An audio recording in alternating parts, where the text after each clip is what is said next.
Om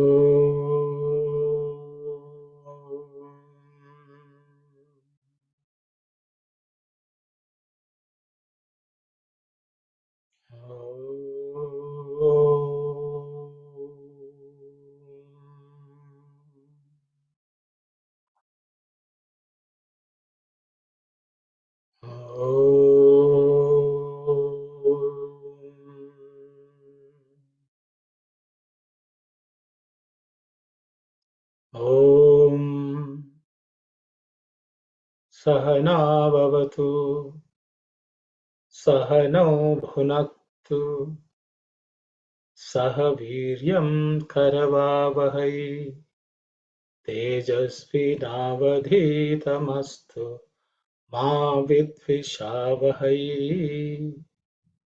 Om Shanti Shanti Shanti.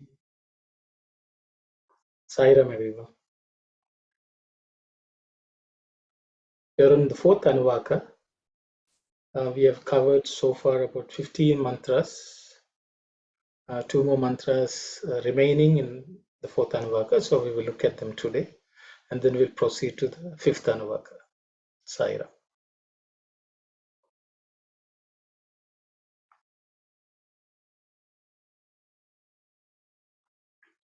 Namo Mrigayubhyah Shvanibhyascha Vo Namaha. Namo Mrigayubhyah Shvanibhyascha Vo Namaha. Namo Mrigayubhyah Shvanibhyascha Vo Namaha. In terms of, just to highlight, I would say Mr. It should be pronounced as Mr, not Mru or Mri. So I think just watch out. Because sometimes people tend to do that. They may say Mru, it is Mr. Okay. Mriga Yubhyaha, again is the fourth letter in the Pavarga, so it has to be aspirated.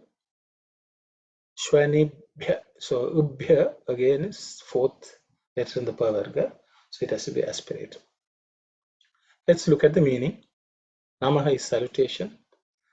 Mriga Yubhyaha. Mriga Yubhyaha is just like all the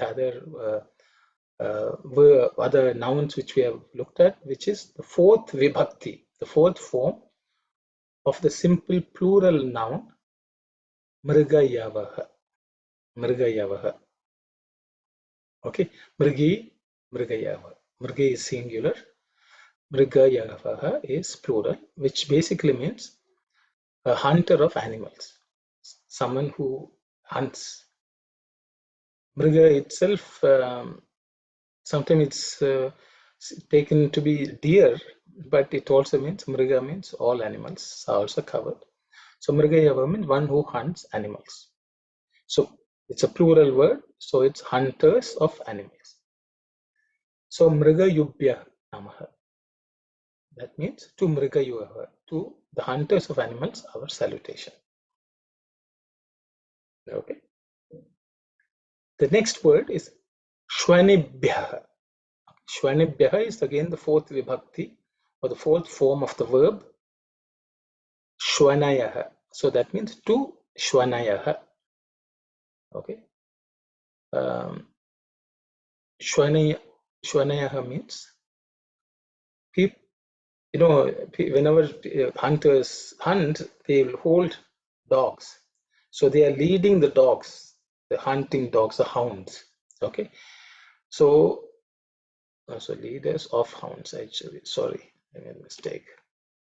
Okay, so those who hold dogs or the leaders of hounds. So when someone is hunting, they will hunt with dogs. So Shvanibhyaha Namaha. Okay, that means to Shvanayaha, or to those who hold the dogs, to those who control the hounds. To those people also our salutation. So you can see salutation to the hunters of animals, those who lead dogs, and to you. So one of the meaning is that, even in those people who hunt, who hunt with dogs, who hunt animals, in them also you reside. So to you, who actually makes them function, my salutation. So that is at a simple level meaning. That itself is profound, that we should be able to see divinity in them also. So that is the salutation.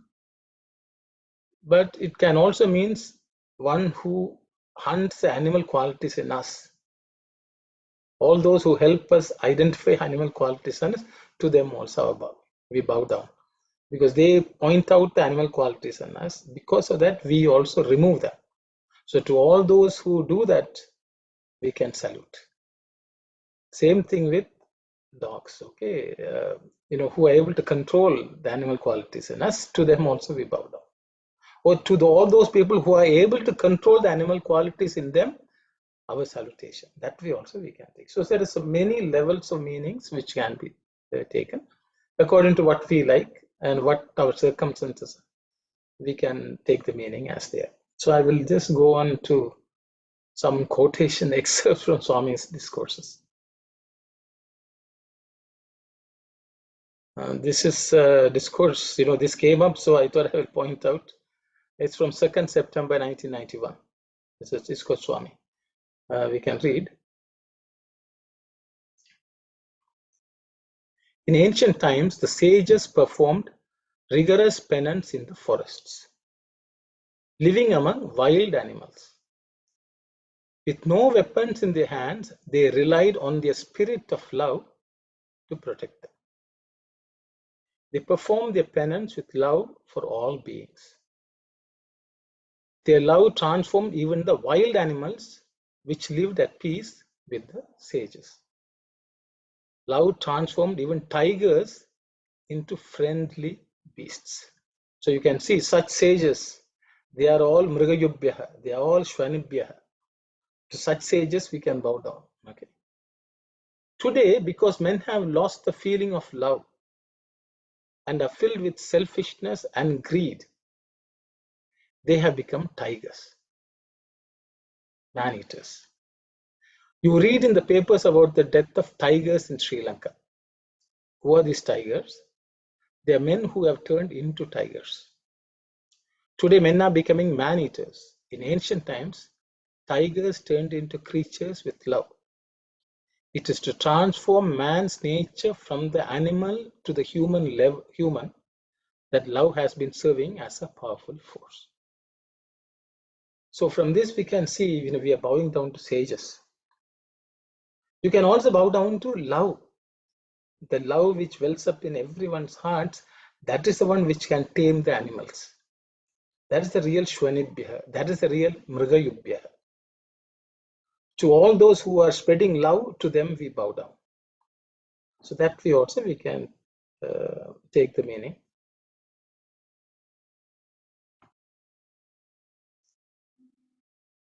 Another excerpt of Swami's. Rama, hiding behind a tree, shot an arrow at Vali and brought him down. Though Vali fell down, there was still life left in him. Sri Rama went to Vali and said to him, "You have sinned against your brother Sugriva. You have appropriated his wife. That is a sin because a younger brother's wife is like one's daughter. You appropriated his kingdom, banished him, and appropriated his wife. You blamed him for crimes that he had not committed. I don't like to speak untruth. I decided to kill you, and hence I promised your brother that I would help him." Then Vali said to him, "O Rama, you have come into the forest to keep up the word of your father, but you have interfered between my brother and me. It is unjust on your part to kill a person hiding behind a tree."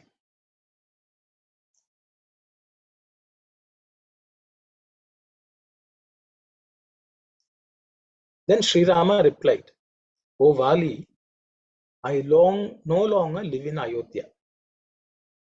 I am like a hunter moving in the forest, and you belong to the race of animals. A hunter kills an animal hiding behind a tree. He never goes face to face with an animal to kill it. So I have to kill you hiding behind a tree. So there are multiple messages from Swami here that Vali, okay, you can say he's from the monkey race, so he's an animal. But Swami has also mentioned earlier on that by certain bad qualities which he has demonstrated that he is an animal. And such animal has to be hunted like an animal. So that is the explanation Rama is giving to Vali. So, I thought I will mention that. So you can say, who is the Mrigayupya? The Lord himself. Like Rama, who was able to hunt, the Lord also hunts. Okay, to that Lord who will destroy all bad, our salutations. That way also can.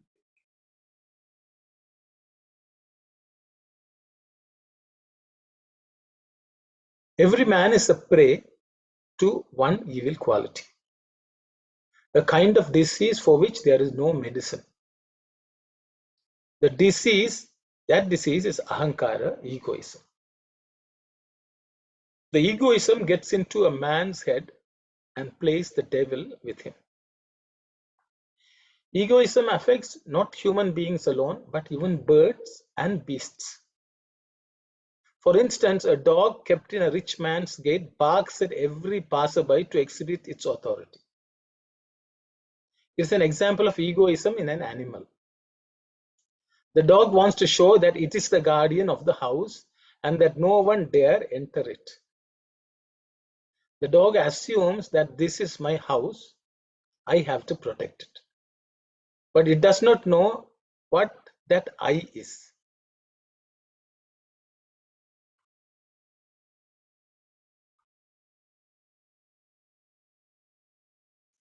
If today a man does not know what his I signifies, he is in the same position as the dog.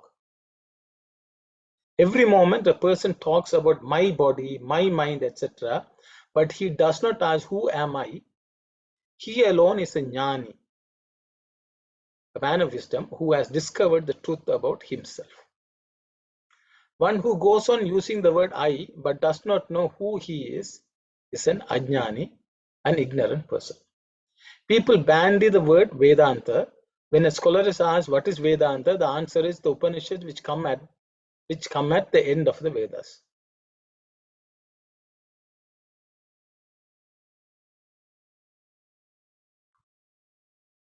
Constitute Vedanta. Sorry, the Upanishads which come at the end of the Vedas constitute Vedanta. That is not real Vedanta. The ending of the I, the ego, is Vedanta.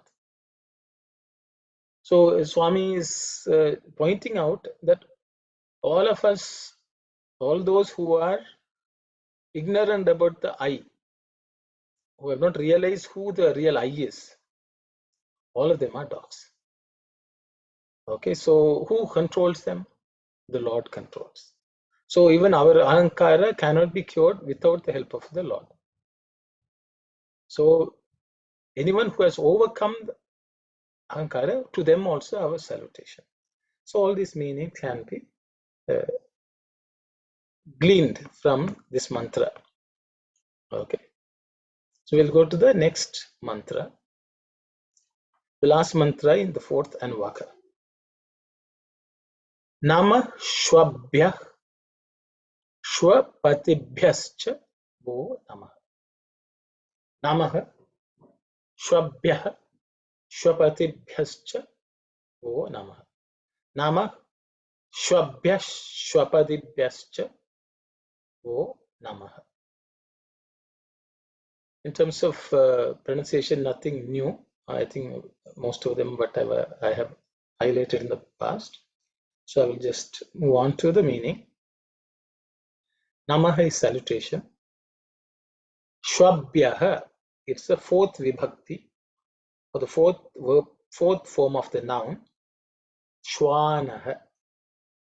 Okay, Shwanaha means dogs. So our salutation to dogs. Okay.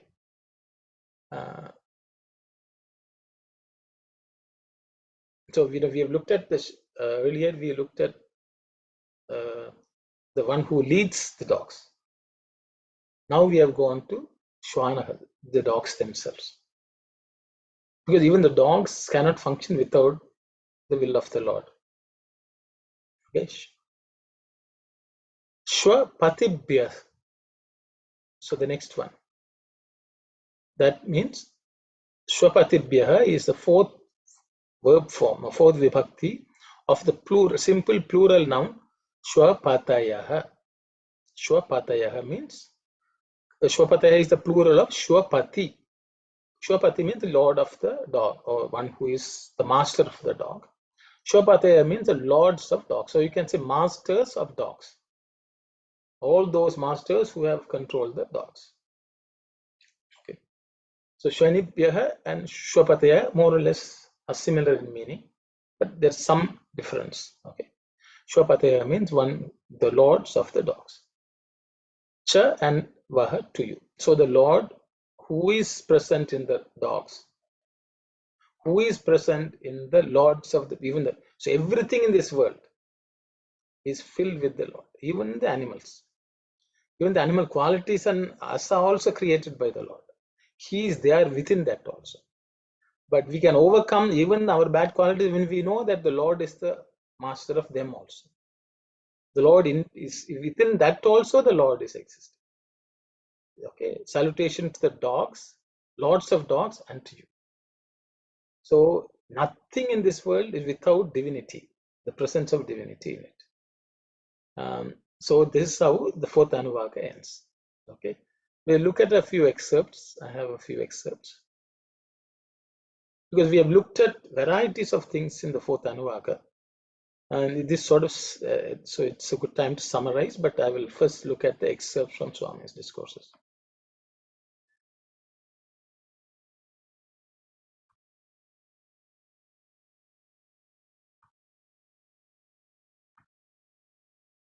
Suppose you have a master who has an Alsatian dog at the gate, and he himself is at the first floor. There are two ways of reaching him. One way is to befriend the dog and enter the house.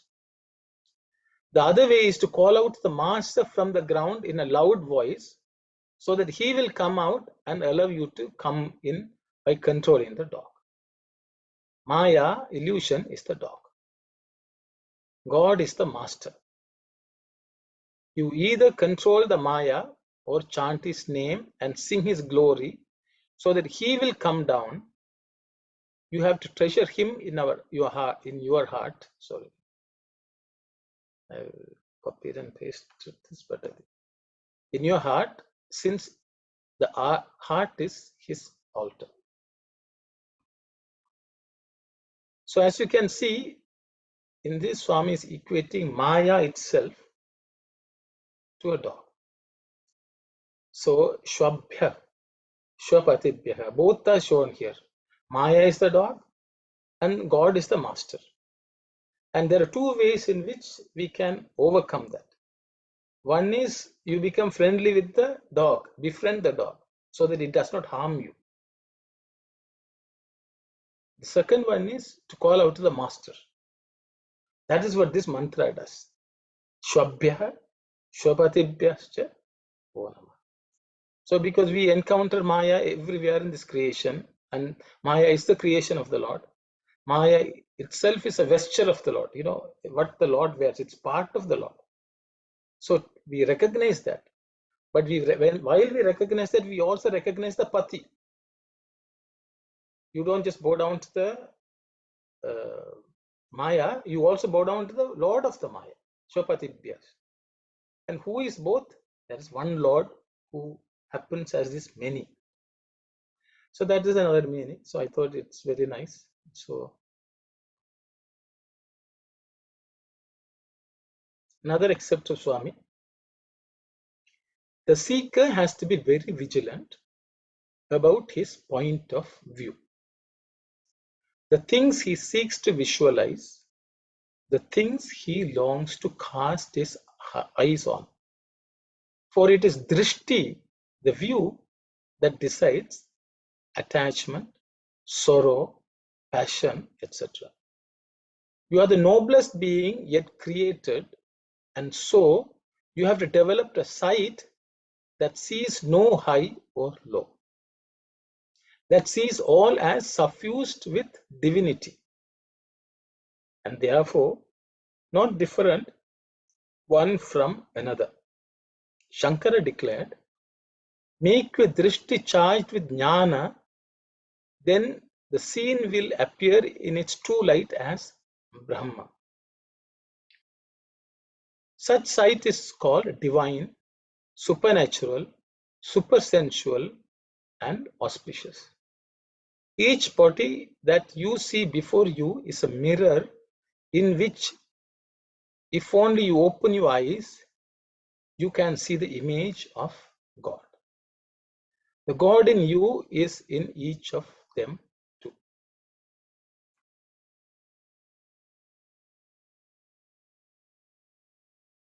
Do not imagine the others to be distinct.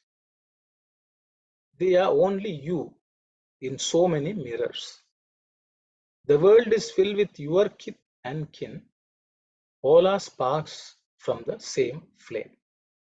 The Gita says, Pandits, the learned, see Brahman in the scholar, the sage, the venerable, and the venerator, the cow, the elephant, the dog, and the eater of canny flesh. Such Pandits are very rare on the face of earth. Men claim to be Pandits on the basis of the scholarship they parade, not the vision they have won. So Swami is saying a real Pandita, anyone who wants to be call himself a Pandita, should be able to see the divinity in everything in this world. Not the not the scholarship which determines a Pandita, but the ability to see the divinity in everything, in oneself and in everything around. That such a person is the real Pandita. And Swami is saying, the Gita it says. So I thought if you look at the Gita shloka, incidentally, one of the person who has done commentary called Abhinava Shankara, he has actually used the same verse in his commentary to explain what the fourth Anuvaka is all about. The fourth Anuvaka demonstrates that divinity is in everything, in every person, in anyone who does any work, that divinity is there. All these people may not be equal on the surface in what they are doing. They are never equal. But the divinity in them should allow us to see with equality. We should treat them as equal, even though they are not equal. They are not the same of the same characteristics, but we should be able to see them. We should have an equal vision. We should treat them equally, knowing that the divinity is present in them. So I will just read I thought it's an opportunity for us to look at the Gita verse also. So I will just go over.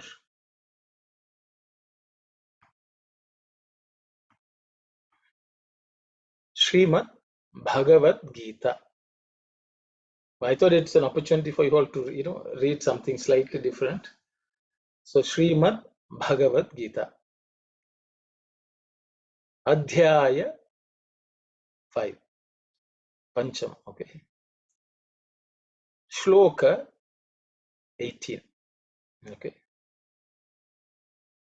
Ashtadasha is the shloka if you want to talk in Sanskrit, and Pancham.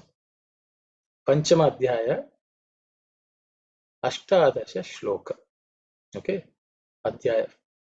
We'll look at the shloka itself.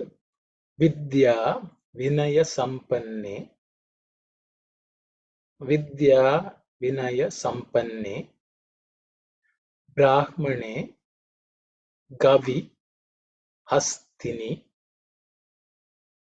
shuni chaiva shwapake cha pandita samadarshinaha vidya vinaya sampanne brahmane gavi hastini shuni chaiva shwapake cha pandita samadarshinaha vidya vinaya sampanne brahmane gavi hastini shuni chaiva shwapake cha pandita samadarshinaha.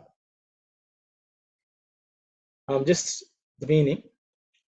I have tried to give. Okay, I think I missed this one.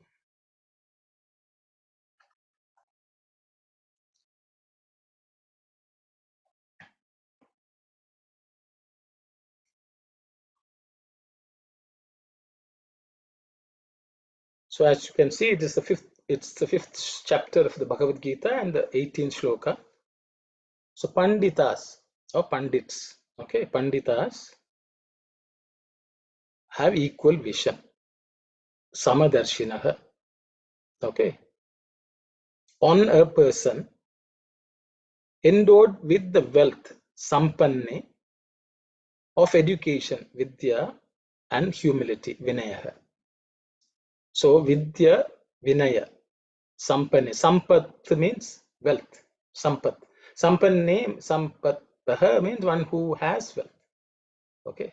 Sampanne means on such a person. So what is the wealth a person has? The person has vidya and vinaya. Education or vidya and vinaya. Swami always says the end of education is humility. Vinaya. Vinaya is the vidya dadati vinayam. Swami will always say. So one person who has scholarship as well as humility, on such a person. The next one is brahmane, on a Brahmin. Okay, Brahmin means not necessarily a person born in a Brahmin caste, but someone who is moving towards the Lord. Brahman, who is on the path of Brahman, is Brahmana. On such a person. On a cow, Gavi means on a go. Okay, on a cow. On an elephant, Hastini. Okay, Hastini. Shuni, on a dog. Cha, and on a dog eater. Shwapake, one who eats the dog. So his vision on all these people will be the same. They will treat everyone equally. They will not think this person is higher. They are different. Even though people are different, they will all be treated equally. Swami will say unity in diversity. You know, one who is well educated, who has humility, such a person. One who is always going towards the divine, Brahmane, a cow, an elephant, a dog, and the one who is eating dog meat. All these will be treated equally by a Pandita. So, it's a very common Pandita Samadarshana. Only such a person is entitled to be called a Pandit. And this fourth Anuvaka, by chanting it, by contemplating on it, by reminding ourselves, one day, hopefully, we will also able to slowly grow toward that state. And that is the purpose of the fourth Anuvaka. Okay, so I thought that's a summary of the fourth Anuvaka. See, we can say, you know, why all the animals are not mentioned. It's only representation to express the meaning, the insight of knowing that divinity is present is given. And the mantras are always chosen and done, means it's a Lord's design, because it has certain potency also, each of these sounds. By chanting it, they have an impact on us and on our thinking and our feeling. Yes, Sister Aruna, you have a question. Sairam, brother. That is something we can think the Ahoris, we think that they are they are devotees of Shiva, and we give the respect. It's the same way of looking at it. See, sister, there are so many ways in which people pray and worship. They may not belong, we may not subscribe to the same theory, same following. It's not that we don't have to go and start practicing aghora. You understand? Find out what their prayers are and then do it at in our the idea is to treat everyone as the same, but they are supposed to practice. They are supposed to practice. We are going into slightly. Aghori basically means people who are not ghora. They're supposed to be the softest people. That's the meaning of aghori. But in that name, what people practice, we cannot comment on. But everyone is trying to spiritually grow. But as far as we are concerned, we need to treat them also as people who are going to the Lord and they are following their path.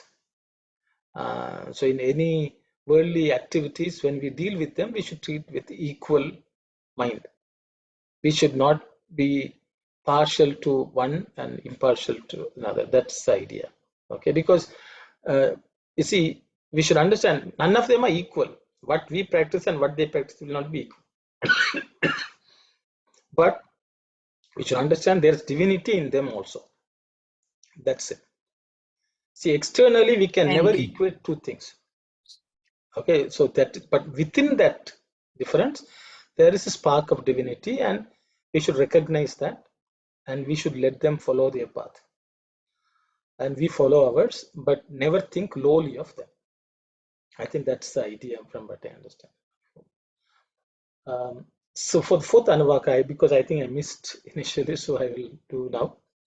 The Rishi who is supposed to have visualized this fourth Anuvaka is Rishi Durvasa.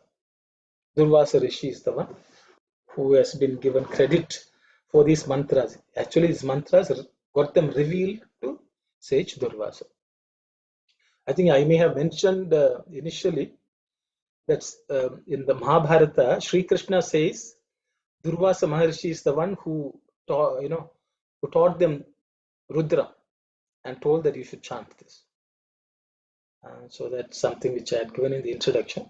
So Rishi Durvasa, the Chandas, so the meter, the poetic meter, or which is in which this prose is called Ushnik. Ushnik is the name of the meter in which this entire Anuvaka is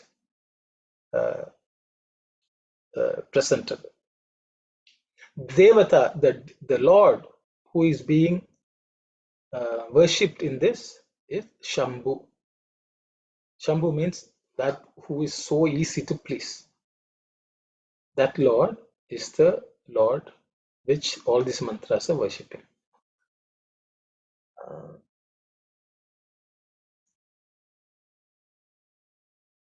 So even if we are telling the hunter, we think the Shambhu is the Lord who is the pleasant Lord, is the one who is being worshipped even through that. Now we will go to the Dhyana Shloka. Okay, for every mantra there's a Dhyana Shloka, as we had mentioned before. The entire Anuvaka is treated as one mantra, one combined mantra, and there is the Dhyana Shloka for entire. So we will just look at the mantra, Dhyana mantra. Bhasmodulita Sarvangam. Bhasmodulita Sarvangam. Jata Mandala Manditam.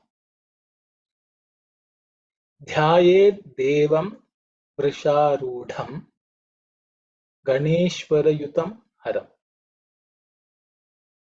Bhasmodhulita Sarvangam Jata Mandala Manditam.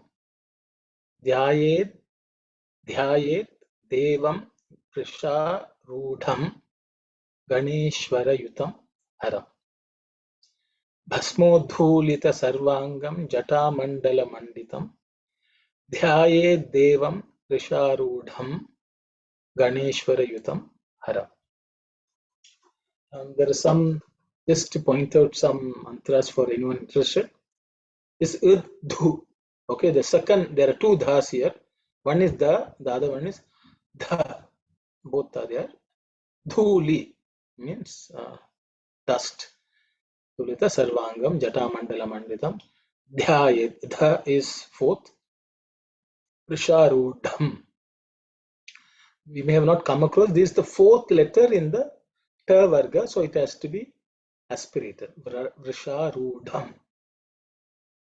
Ganeshwara Yutham Saram. So we look at the meaning, the next slide.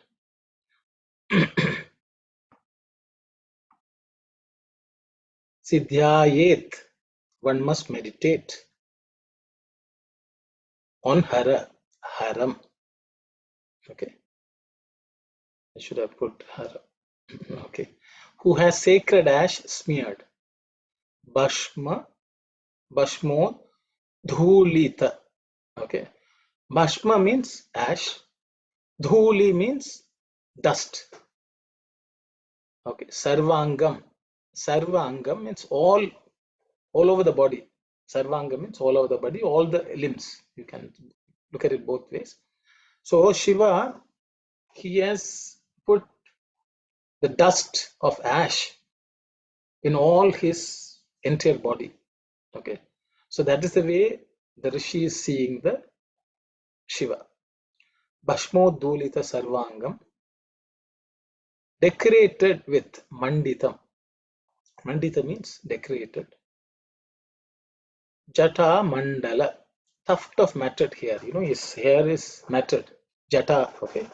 Mandala means collection, okay, the tuft. Okay, so he's smeared with white ash, and his head is decorated with a tuft of matted hair. Okay, accompanied by Ganeshwara. Ganeshwara Yutam. Ganeshwara is Ganapati. Yutam means he is joined. So Shiva is with Ganesha in this case. Riding the bull. Vrisharudham. Arudha means one who is mounted on a, sitting on a vrisha, means bull. So that is the way that devotee is seeing the form of the Lord while chanting this mantra. You know, that's the idea. And each of them we can go on. Actually, all of them signify some part of the mantra in the Anuvaka. So you can do it as go back and look at them and see how relate. Okay. So that brings to an end the fourth Anuvaka. Okay. So now we will look at a brief introduction of the fifth Anuvaka.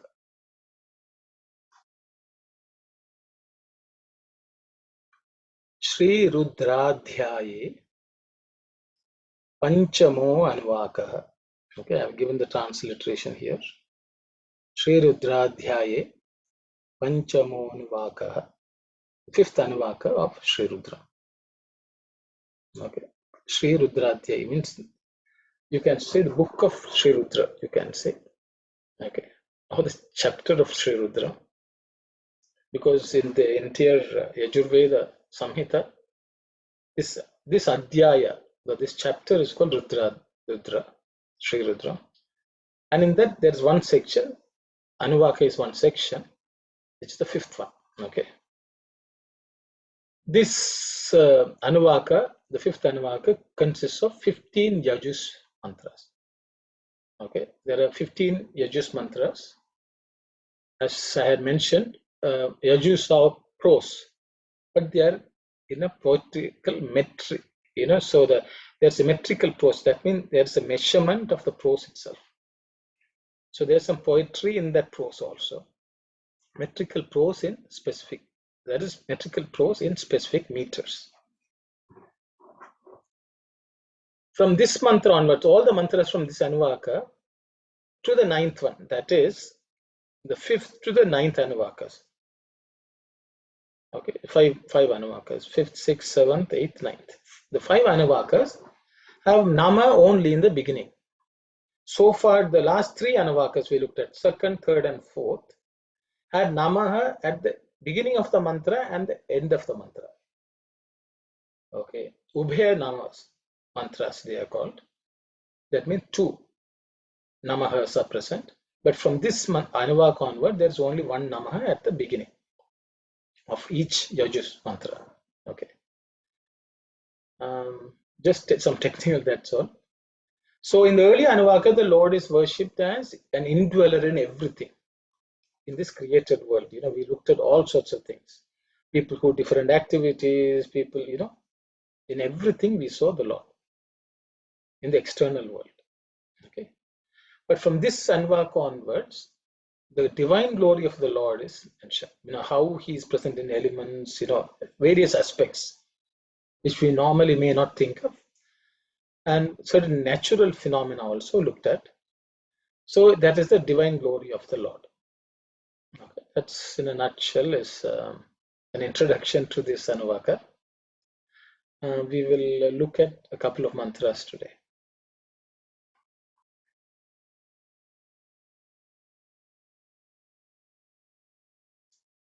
Namo Bhavaya Cha Rudraya Cha. Namo Bhavaya Cha Rudraya Cha. Namo Bhavaya Cha Rudraya Cha. I think there's not much to highlight except the Bha, which is the fourth letter, an aspirated letter. Otherwise, none of the other letters are aspirated. So the Bha has to be stated or said with a little bit of emphasis. Okay. We look at the meaning. Actually, all of you must be familiar, but I think revision of some nature may not be bad. I think all these we covered, especially when we did the Shivopasana mantra, because most of these names, some of these names at least have appeared there, but there's no harm in looking at them again. Bhavaya is the fourth vibhakti, again, fourth form of the simple singular noun. Okay, bhavaha. Okay, to bhavaha means bhavaya. So bhavaya namaha means to bhava, our salutation. Okay, bhavaha means, there are many meanings. Bhavaha, I have given in short. Bhava means existence, this creation, the way it exists, that is also bhava. Being in a particular state, is also bhava. For example, Sat, Swami would say it is present in at all times. That which is present at all times is also bhava. Bhava also means the entire world is also bhava. The universe is also bhava. The cycle of birth and death is also called bhava, because bhava sagara means the fact that we are born and we die, we born and die, that process is also called bhava. So any of these you can say you are our salutation, because we see the hand of the Lord, we see them as all processes of the Lord. The process itself is the Lord. So that is the understanding with which the salutation is presented here in this Anuvaka. Bhavaya Namaha. The next word is Rudraya. Again, it's the fourth vibhakti, or the fourth noun form of the simple singular noun, Rudraha, in one Rudra.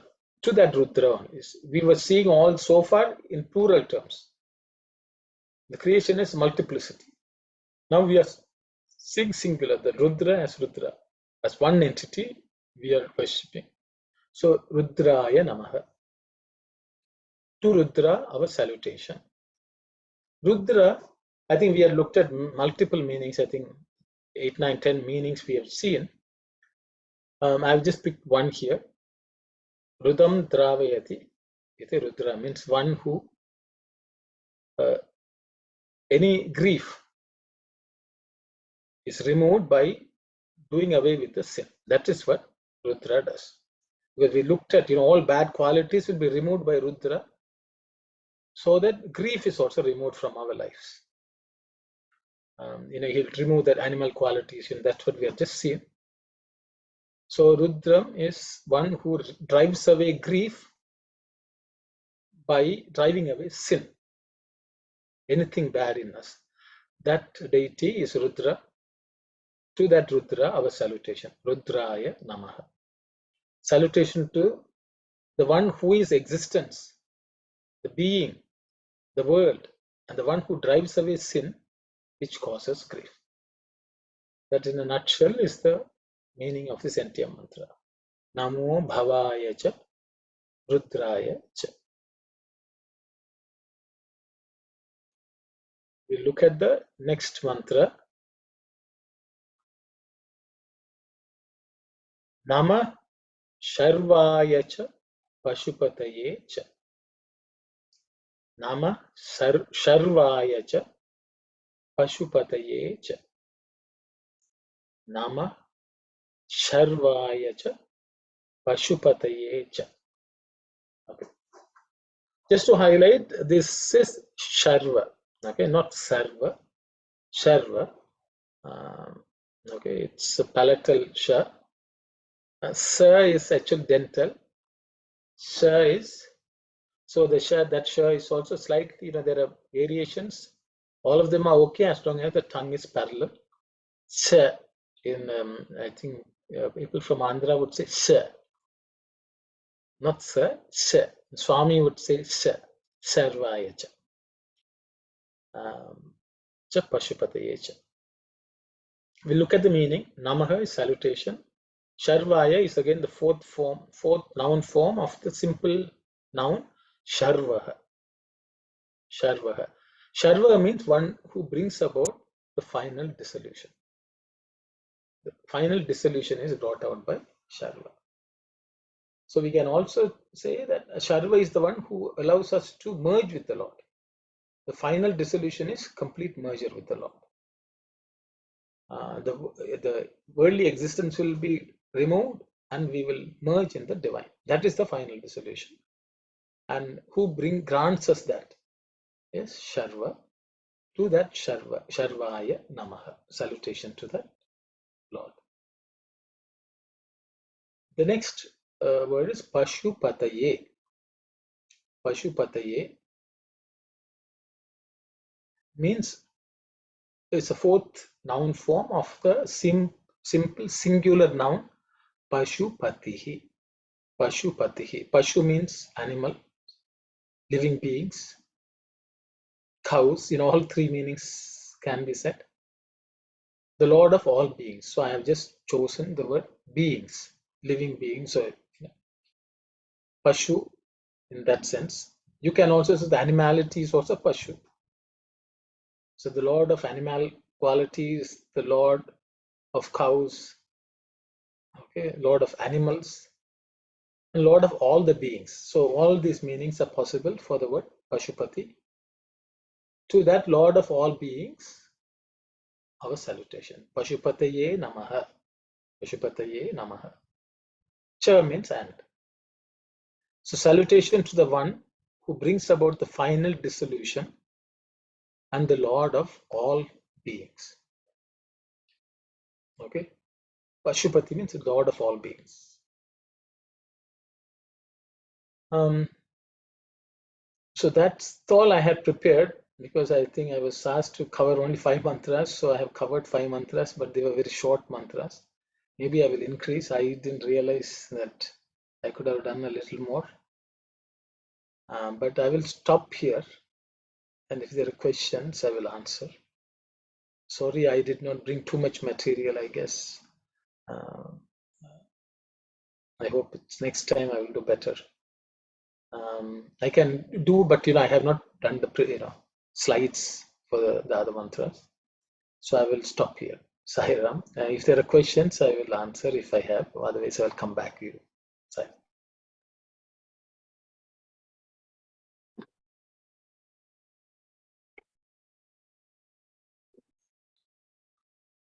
So I think there are no questions. Thank you so much. Okay, bye. Okay, Sai Ram, Aunty Sai Ram. Sai Ram. So I think if everyone is okay, I will close the session today, and we can meet next week. I think Okay. there's enough material for you all to take a look at and study. So I will maybe we'll close with Samastaloka. Oh,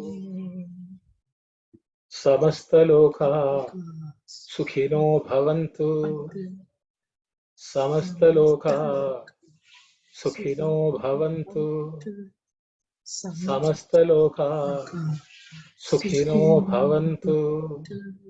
Om Shanti, Shanti, Shanti. Sai Ram, everyone.